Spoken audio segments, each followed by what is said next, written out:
Devant les grilles du ghetto, Irena, le cœur battant, serre un laissez-passer entre ses doigts. Son visage pâle et crispé trahit sa terreur. Elle présente son papier à l'officier SS, qui la toise avec mépris.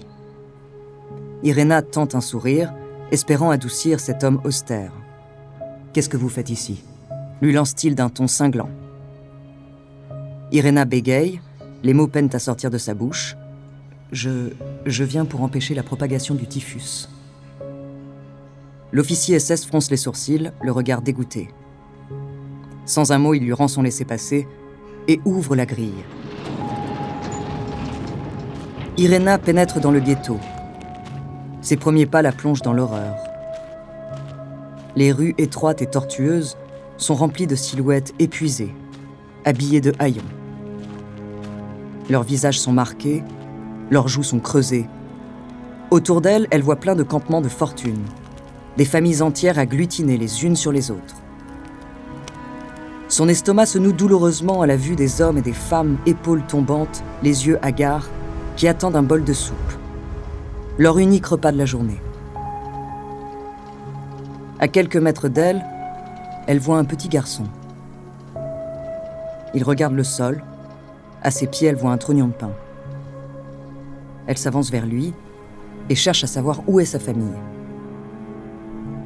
Le petit garçon ne répond pas. Ses yeux sont somnolents.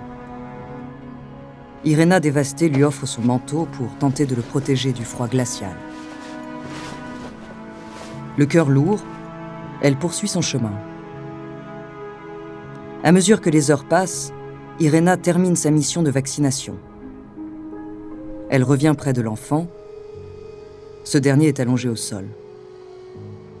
Irena se précipite vers lui. Elle le prend dans ses bras.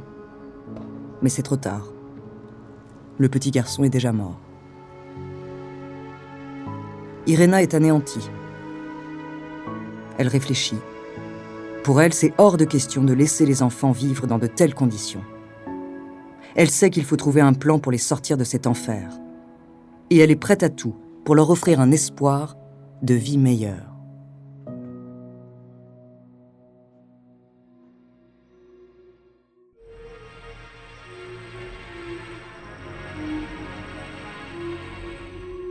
Bonjour, je suis Andrea Brusque, bienvenue dans Les Fabuleux Destins. Cet épisode est le deuxième que nous consacrons à Irena Sendler. Véritable héroïne de la résistance, cette Polonaise a réussi l'exploit de sauver 2500 enfants juifs de la barbarie nazie. Aujourd'hui, je vous parlerai des débuts de son implication dans la résistance polonaise.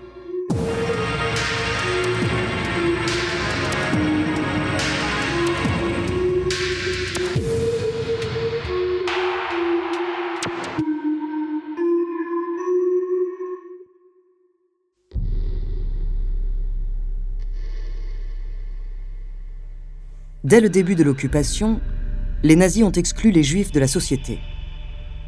Ils leur ont confisqué leur entreprise et interdit de nombreux métiers. Les Juifs ne pouvaient plus aller dans certains endroits et devaient porter un brassard blanc avec une étoile bleue. Très vite, la majorité d'entre eux ont commencé à vivre dans la misère. Alors que leurs conditions de vie sont déjà désastreuses, le 16 novembre 1940, l'horreur ne fait que s'amplifier. Les Juifs de Varsovie sont transférés de force à l'intérieur d'un ghetto construit par les nazis. Plus de 400 000 personnes se retrouvent confinées dans 300 hectares. Le ghetto devient vite insalubre et le typhus se répand. Les officiers nazis, qui ont une peur panique de l'épidémie, font appel aux soignants polonais pour éradiquer la maladie. En tant que membre du département de la santé, Irena décide d'aller aider dans le ghetto. Par solidarité, elle porte le brassard avec l'étoile bleue. Là-bas, Irena retrouve ses amis de l'université, tous engagés dans le réseau de résistance juive. Ensemble, ils organisent des cours clandestins, des soupes populaires. Ils soignent les malades et s'occupent des orphelins. Irena s'efforce d'apporter de l'aide. Elle introduit des médicaments, des vêtements et d'autres fournitures essentielles.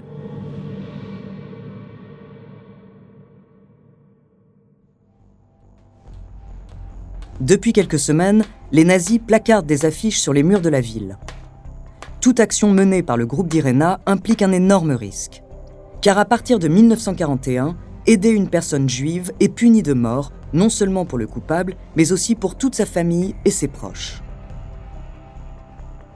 Mais Irena n'en a rien à faire de ces menaces. Elle compte bien faire tout ce qu'elle peut pour aider. Elle est inquiète pour les enfants juifs dans le ghetto, en particulier pour les orphelins livrés à eux-mêmes dans les rues. Leur survie y est quasi impossible en raison de la faim, des maladies et des déportations.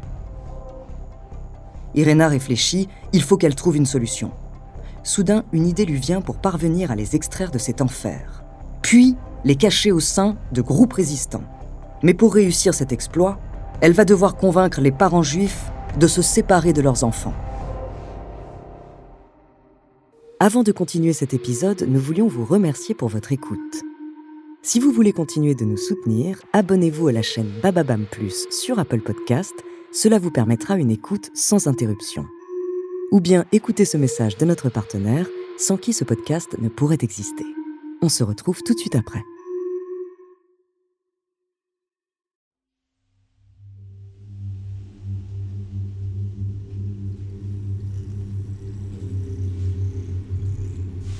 Dans une pièce faiblement éclairée par une ampoule qui oscille doucement, les ombres se projettent sur les murs, défraîchies et tachées par l'humidité.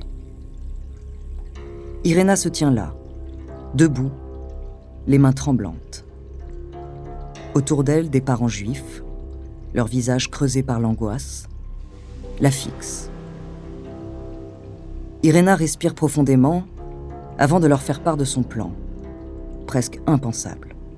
« Il faut que vos enfants soient élevés ailleurs qu'ici, le temps de la guerre », dit-elle d'une voix ferme. Des protestations s'élèvent immédiatement teintées d'incrédulité.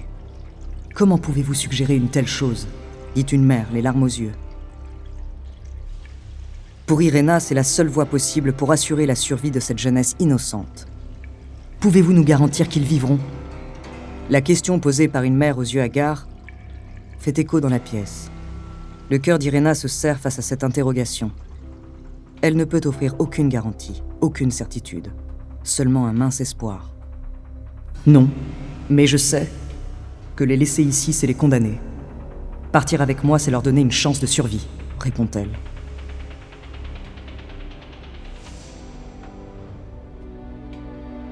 Finalement, un couple se lève avec résignation. Le père tient la main de sa femme, qui serre contre elle leur enfant endormi. « Nous vous confions notre fils. » D'autres suivent, un par un. Des larmes coulent silencieusement sur leurs joues. Irena les réconforte, leur assure que leurs enfants seront pris en charge par des membres de confiance. Ils seront aimés et protégés. Mais aucun mot ne peut véritablement apaiser le cœur meurtri de ses parents. Pour Irena, il est temps de sauver les enfants du ghetto de Varsovie.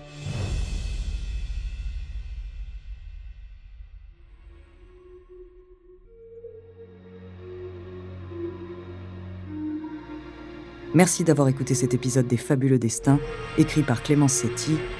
La semaine prochaine, je vous raconterai comment Irena a réussi à sauver les enfants juifs. En attendant, si cet épisode vous a plu, n'hésitez pas à laisser des commentaires et des étoiles sur vos applis de podcast préférés.